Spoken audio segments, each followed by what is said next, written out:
Assalamualaikum. Welcome to ASF Public School. This is Sumaira Parveen. Today we are starting the remaining part of chapter number 4. As you all know that last time we studied the development of the periodic table, in which we studied the Mendeleev periodic table, Daubert-Renier's law and the Newland's law of octave. Today we are starting the next topic, that is modern periodic law. The modern periodic law. It states that the repetition of the chemical and physical properties of the elements which are arranged in order of increasing atomic number. जैसा कि आप देख सकते हैं कि Mendeleev periodic table में हमने ये पढ़ा था कि एलिमेंट्स जो है वो एटॉमिक मास के अकॉर्डिंगली अरेंज हुए हुए हैं. यही डिफरेंस है मेंडलीव पीरियोडिक टेबल में और मॉडर्न पीरियोडिक लॉ में, कि यहाँ पर जितने भी एलिमेंट्स हैं वो सब अरेंज हुए हुए हैं in order of atomic increasing atomic number. यानी कि जिसका एटॉमिक नंबर 1 है, जैसे फॉर एग्जांपल हाइड्रोजन का एटॉमिक नंबर 1 है, वो सबसे पहला एलिमेंट है. उसके बाद जिसका एटॉमिक नंबर 2 है, दैट इज़ हीलियम, वो सेकेंड नंबर पे आएगा. लिथियम का एटॉमिक नंबर 3 है, वो थर्ड नंबर पे आएगा. तो जितने भी इसमें पीरियोडिक टेबल में एलिमेंट्स हैं वो सब in order of increasing atomic number के बुनियाद पर अरेंज हुए हुए हैं. Features of the periodic table. अब आप इस पीरियोडिक टेबल में देख सकते हैं हमारे पास टोटल हॉरिजॉन्टल रोज़ भी हैं और वर्टिकल कॉलम्स भी हैं. तो हॉरिजॉन्टल रोज़ को पीरियड्स कहा जाता है एंड सीरीज़ भी कहते हैं. वर्टिकल कॉलम्स को ग्रुप्स भी कहा जाता है या फिर हम इसे फैमिलीज़ भी कह सकते हैं. हमारे इस पीरियोडिक टेबल में, मॉडर्न पीरियोडिक टेबल में, we have 7 periods from left to right. जो हॉरिजॉन्टल रोज़ हैं उसे पीरियड्स कहते हैं और वो हमारे पास 7 है, 1 till 7. और जो वर्टिकल कॉलम्स हैं फ्रॉम टॉप टू बॉटम उसे ग्रुप्स कहा जाता है. वो टोटल हमारे पास 8 ग्रुप्स हैं. इन ग्रुप्स को हमने 2 टाइप्स में डिवाइड किया हुआ है, group A and group B. जो ग्रुप ए है उसमें हमारे पास नॉर्मल एलिमेंट्स मौजूद हैं और ग्रुप बी में ट्रांजिशन एलिमेंट्स मौजूद हैं, जो कि मैं आपको बाद में डिटेल में एक्सप्लेन करूँगी. Now we come to the next slide. अब इस पीरियोडिक टेबल में आप देख सकते हैं कि हमारे पास जो नॉर्मल एलिमेंट्स हैं वो 3 तरह के होते हैं, metals, non metals and metalloids. जो लेफ़्ट साइड है पीरियोडिक टेबल की उसमें ज़्यादातर हमारे पास मेटल्स पाए जाते हैं. इसी तरह से राइट साइड पे यानी कि जो ग्रुप 6, 7, 8 ग्रुप है ये सारे हमारे पास नॉन मेटल्स हैं. और जो हमारे पास शुरू के ग्रुप्स हैं, group 1A, group 2A, group 3A, उसमें मेटल्स पाए जाते हैं. मेटल्स वो होते हैं जो कि good conductors of electricity and heat होते हैं. इसी तरह से non metals are poor conductors of electricity and heat. जो पीरियोडिक टेबल के सेंटर में एलिमेंट्स हैं जैसे कि ग्रुप नंबर 4A, 5A, ये मेटलॉइड्स होते हैं. मेटलॉइड्स वो एलिमेंट्स होते हैं जिनके अंदर दोनों प्रॉपर्टीज़ होती हैं. थोड़ी सी प्रॉपर्टीज़ मेटल्स की होती हैं एंड थोड़ी सी नॉन मेटल्स की होती हैं, यानी कि डुअल नेचर होती है. डुअल नेचर का मतलब ये होता है कि दोनों तरह की प्रॉपर्टीज़ पाई जाती है, सम प्रॉपर्टीज़ मेटल्स की and some properties non metals की. Elements in the periodic table are divided into 3 groups. You can see that एक जो मेन ग्रुप होता है जिसे हम नॉर्मल एलिमेंट्स भी कहते हैं, जिसमें सारे 1A, 2A, A ग्रुप आते हैं. मैंने आपको पहले भी बताया था ग्रुप्स को 2 तरह के 2 हिस्सों में डिवाइड किया गया है. एक A ग्रुप है और एक B ग्रुप है. तो ए ग्रुप में सारे नॉर्मल एलिमेंट्स हैं, इन्हें रिप्रेजेंटेटिव एलिमेंट्स भी कहा जाता है. और जो बी ग्रुप है उसमें ट्रांजिशन एलिमेंट्स पाए जाते हैं. और एक और ग्रुप है जिसमें जिसको इनर ट्रांजिशन एलिमेंट्स कहते हैं. We are starting main group, that is representative elements. अब हम इसको डिटेल में स्टडी करेंगे. ग्रुप 1A, इसे अल्कली मेटल्स कहा जाता है. इसके कुछ मेंबर्स यहाँ पे आपको स्लाइड में भी नज़र आएंगे, lithium, sodium, potassium, rubidium. Now you can see in the periodic table, आप ये देखें एक येलो लाइन शो की हुई है. येलो लाइन टॉप से बॉटम पे जा रही है. This is group. ग्रुप वही होता है ना जो टॉप से बॉटम पे जाता है. ये फर्स्ट ग्रुप है. First group alkali metals 1A. मैंने आपको पहले भी बताया था कि टॉप टू बॉटम जितने भी एलिमेंट्स होते हैं वो ग्रुप्स में शामिल होते हैं. तो अब हम आपको सबसे पहले ये अल्कली मेटल्स ग्रुप 1A के बारे में बताएंगे. जितने भी एलिमेंट्स ग्रुप 1A में मौजूद होते हैं इनके जब हम इलेक्ट्रॉनिक कॉन्फ़िगरेशन करते हैं, इलेक्ट्रॉनिक कॉन्फ़िगरेशन का मतलब ये होता है कि जब इनके इलेक्ट्रॉन्स को डिवाइड करेंगे इनके शेल्स में, पहले शेल में 2 आ सकते हैं, दूसरे शेल में मैक्सिमम 8 आ सकते हैं, तो इनके आखिरी शेल में सिर्फ एक इलेक्ट्रॉन होगा। आउटर मोस्ट शेल में only single electron is present, इसीलिए ये ग्रुप नंबर 1A में मौजूद हैं। तो जितने भी एलिमेंट्स ग्रुप नंबर 1A में मौजूद होंगे, उनके इलेक्ट्रॉनिक कॉन्फ़िगरेशन करने के बाद इनके जो आउटर मोस्ट शेल होगा, आउटर मोस्ट शेल मतलब valence shell outermost shell एक ही बात है, इसका मतलब होता है आखिरी शेल। इलेक्ट्रॉनिक कॉन्फ़िगरेशन करने के बाद जो आखिरी शेल होता है उसमें एक इलेक्ट्रॉन बचेगा, इसीलिए ये सारे जो एलिमेंट्स हैं वो ग्रुप 1A में पाए जाते हैं, that is only 1 electron in the valence shell. Properties of alkali metals. जो अल्काली मेटल्स होते हैं वो बहुत रिएक्टिव होते हैं, इजीली रिएक्ट करते हैं। जब ये वाटर के साथ रिएक्ट करते हैं तो हाइड्रोजन गैस प्रोड्यूस होती है, और जैसा कि मैंने आपको बताया they are very reactive metals. ये कभी भी फ्री मौजूद नहीं होते हैं, नेचर में they are not found in free, हमेशा ये बॉन्ड बनाते हैं किसी दूसरे एलिमेंट के साथ। Alkaline earth metals, group number 2A, periodic table का ग्रुप नंबर 2A को अल्कलाइन अर्थ मेटल्स कहा जाता है। जैसा कि इसके जो ग्रुप नंबर है वो 2 है, तो उसी से पता चल रहा है कि इसके वैलेंस इलेक्ट्रॉन्स 2 होंगे। ग्रुप नंबर एक्चुअली आपको आखिरी शेल के इलेक्ट्रॉन्स बताता है। ये भी रिएक्टिव होते हैं लेकिन इतने नहीं जितने अल्काली मेटल्स होते हैं। अल्काली मेटल्स इसके मुकाबले में ज़्यादा रिएक्टिव होते हैं। आप यहाँ पे देख सकते हैं पीरियोडिक टेबल जो मैंने शो किया हुआ है स्लाइड में, इसमें blue line top to bottom जो जा रही है ये group number 2A alkaline earth metals को शो कर रहा है। Boron family, group number 3A, periodic table का जो ग्रुप 3A है उसे बोरॉन फैमिली कहा जाता है क्योंकि इसका फर्स्ट मेंबर बोरॉन है। फर्स्ट मेंबर की बुनियाद पर ही इसको नाम दिया गया है बोरॉन फैमिली का। ये ग्रुप नंबर 3A आप इसमें देख सकते हैं, रेड लाइन इसमें जो शो की हुई है टॉप टू बॉटम, ये ग्रुप शो किया हुआ है, ये थर्ड ग्रुप है। इस फैमिली के जितने भी एलिमेंट्स हैं उनके आउटर मोस्ट शेल में 3 इलेक्ट्रॉन्स मौजूद होते हैं।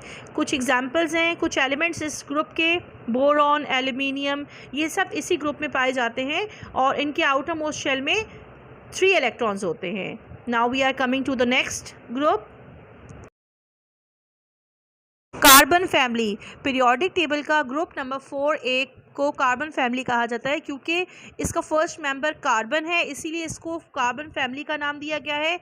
इस ग्रुप के जितने भी एलिमेंट्स हैं उनके आउटर मोस्ट शेल में 4 इलेक्ट्रॉन्स होते हैं, इसीलिए ये सारे एलिमेंट्स इस ग्रुप में पाए जाते हैं।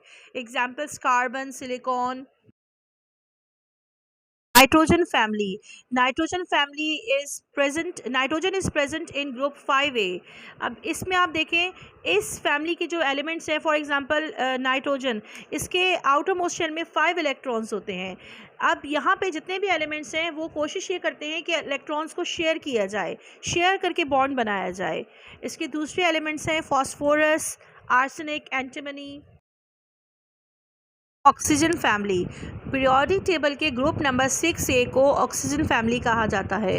इस फैमिली के जितने भी एटम्स हैं उनके आउटर मोस्ट शेल में या उसके जो वैलेंस इलेक्ट्रॉन्स हैं वो 6 होते हैं। आपको मैंने पहले भी बताया था कि ये जो एलिमेंट्स हैं, अब यहाँ से ग्रुप नंबर 5 से onwards group number 6, group number 7, ये जितने भी एलिमेंट्स हैं ये कोशिश करते हैं इलेक्ट्रॉन्स शेयर करके बॉन्ड बनाने की। हैलोजन फैमिली, पीरियोडिक टेबल में ग्रुप नंबर 7A को हैलोजन फैमिली कहते हैं। इसके जो वैलेंस इलेक्ट्रॉन्स हैं वो 7 हैं, मतलब इस ग्रुप में जितने भी एलिमेंट्स हैं फ्लोरीन, क्लोरीन, ब्रोमीन, आयोडीन, इन सब के वैलेंस इलेक्ट्रॉन्स 7 है, इसीलिए ये 7A ग्रुप में मौजूद है। ट्रांजिशन मेटल्स, मैंने आपको पहले भी बताया था कि पीरियोडिक टेबल में एक रिप्रेजेंटेटिव एलिमेंट्स होते हैं जो कि group 1A, 2A, group A में मौजूद होते हैं। इसी तरह जो ग्रुप B है उसमें ट्रांजिशन एलिमेंट्स पाए जाते हैं। ट्रांजिशन एलिमेंट्स कलर्ड एलिमेंट्स होते हैं जिनको पेंट्स में इस्तेमाल किया जाता है। इसके अलावा जो ट्रांजिशन एलिमेंट्स होते हैं उनकी वैलेंसी, यानी कि जो उनका जो इलेक्ट्रॉन्स शेयर करने का जो नंबर होता है वो भी डिफरेंट होता है, वेरिएबल होता है, उनकी वैलेंसी वेरिएबल होती है। Noble gases, last group, group number 8, periodic table का आखिरी ग्रुप ग्रुप नंबर 8A, जिसे नोबल गैसेस भी कहा जाता है और इनर्ट गैसेस भी कहा जाता है। ये जितनी भी गैसेस होती हैं ये कलरलेस होती हैं और एक्सट्रीमली अनरिएक्टिव होती हैं। अनरिएक्टिव मतलब रिएक्ट नहीं करती, जैसे ग्रुप 1A 2A इनके एलिमेंट्स पे रिएक्टिविटी मौजूद होती है, मगर नोबल गैसेस जितने भी होते हैं वो अनरिएक्टिव होते हैं। उसकी वजह ये होती है कि इनके जो शेल्स हैं, इनके जो वैलेंस शेल है वो कंप्लीट होता है, फुल होता है, उसके अंदर जगह नहीं होती है इलेक्ट्रॉन्स को गेन या लूज़ करने की, और ना ही वो शेयर करता है, जिसकी वजह से ये एलिमेंट्स जो होते हैं वो इनएक्टिव होते हैं, इसीलिए इनको इनर्ट गैसेस भी कहा जाता है। इसमें हीलियम, नियॉन, आर्गन, क्रिप्टन ये सारे एलिमेंट्स मौजूद हैं।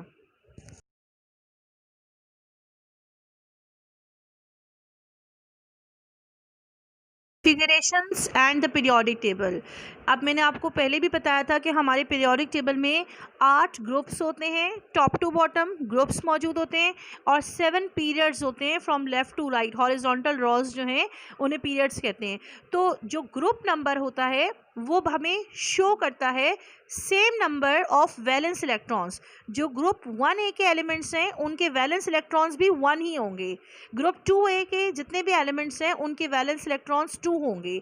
इट मीन्स ग्रुप नंबर हमें ये शो कर रहा है कि वैलेंस इलेक्ट्रॉन्स का जो नंबर है वो ग्रुप नंबर शो कर रहा है हमें। इसी तरह से जो पीरियड्स हैं वो हमें शो करते हैं सेम नंबर ऑफ शेल्स, यानी कि पीरियड 1 में जितने भी एलिमेंट्स मौजूद हैं उनका सिर्फ एक शेल होगा। पीरियड 2 में जितने भी एलिमेंट्स हैं उनके 2-2 शेल्स होंगे। पीरियड 3 में जितने एलिमेंट्स हैं उनके 3-3 शेल्स होंगे।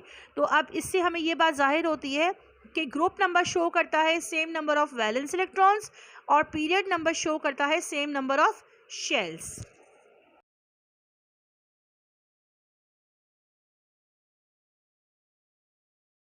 Trends in the periodic table. Atomic size.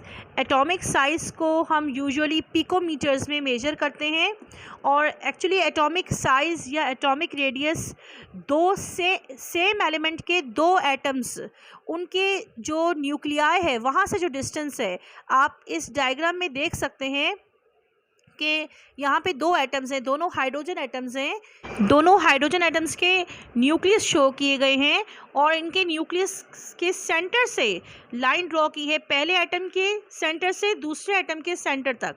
अब इसका हाफ जो डिस्टेंस है वो एटॉमिक रेडियस कहलाता है। इसकी डेफिनेशन ये है, half of the distance between the nuclei of 2 atoms of same element is called atomic radius. Atomic size increase होता है down the group. Down the group इसलिए इंक्रीज़ होता है क्योंकि एनर्जी लेवल बढ़ता है, शेल्स की तादाद बढ़ती है तो साइज़ भी बढ़ता जाता है। जैसे जैसे हम टॉप से बॉटम पे जाएंगे तो एटॉमिक साइज़ बढ़ता जाएगा, क्योंकि ऊपर से जब हम नीचे जाते हैं तो नंबर ऑफ़ शेल्स, पीरियड्स बढ़ते हैं तो नंबर ऑफ़ शेल्स भी बढ़ते जाते हैं। इसी तरह atomic size from left to right, अगर हम पीरियड में जाएंगे फ्रॉम लेफ़्ट टू राइट तो एटॉमिक साइज डिक्रीज़ होता है। आयोनाइजेशन एनर्जी, ये वो एनर्जी होती है जिसकी ज़रूरत पड़ती है एटम के इलेक्ट्रॉन को रिमूव करने के लिए, यानी कि एटम के जो इलेक्ट्रॉन को रिमूव करने के लिए जो एनर्जी चाहिए उसे कहते हैं ionisation energy. Ionisation energy periodic table में डाउन द ग्रुप मतलब टॉप टू बॉटम डिक्रीज़ होती है, and from left to right यानी कि पीरियड्स में इंक्रीज़ होती है। Electronegativity. Electronegativity is the ability of an atom to attract the electrons towards itself, यानी कि किसी भी एटम की वो क़ुव्वत कि वो इलेक्ट्रॉन्स को अपनी तरफ खींचे, उस एबिलिटी को इलेक्ट्रॉन नेगेटिविटी कहते हैं। Electronegativity top to bottom decrease होती है यानी कि कम होती है, और left to right in the periodic table increase होती है यानी कि बढ़ती जाती है। Electron affinity. Electron affinity is the amount of energy released when an atom gains an electron. यानी कि जब भी कोई एटम इलेक्ट्रॉन गेन करता है तो उसको गेन करने के लिए जितनी भी एनर्जी उसकी रिलीज़ होती है उस एनर्जी को कहते हैं electron affinity. Down the group periodic table में इलेक्ट्रॉन एफिनिटी डिक्रीज़ होती है। इसी तरह से electron affinity in the period from left to right increase होती है। चैप्टर एंड हो गया है, चैप्टर नंबर 4 पीरियोडिक टेबल के हवाले से। इसका सेकंड पार्ट है जो हमने कंप्लीट कर दिया है। इसके बाद आपके पास होम असाइनमेंट की स्लाइड है।